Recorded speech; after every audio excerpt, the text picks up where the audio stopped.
Alors traduit avec exactitude, les versets précédemment utilisés pour prouver la séparation éternelle d'avec Dieu attesteraient plutôt de l'utilisation par Dieu de jugements justes et éoniens, c'est-à-dire des jugements qui sont limités à une période de temps et pas à l'éternité.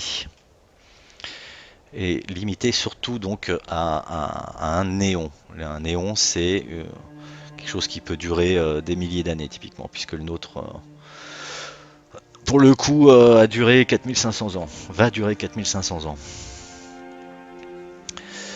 Alors si on lit Matthieu 18:8, Matthieu 25:41, 46 jusqu'à 46, Marc 3:29, 2 Thessaloniciens 1:9, Hébreux 6:2, pour ne citer que, à la lumière de cette confusion qui règne entre le terme éternel et éon, eh ben, vous aurez alors une toute nouvelle lecture de la Bible. Et vous comprendrez facilement que le but de Dieu est finalement de réconcilier ses créatures avec lui-même et non de les éloigner éternellement.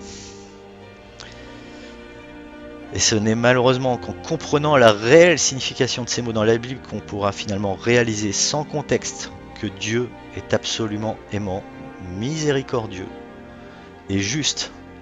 Et alors nous n'aurons plus à nous demander comment l'amour, la miséricorde et la justice peuvent exister à côté de la douleur éternelle et du désespoir que nos traducteurs osent nous promettre, falsifiant ainsi ce que Dieu a dit.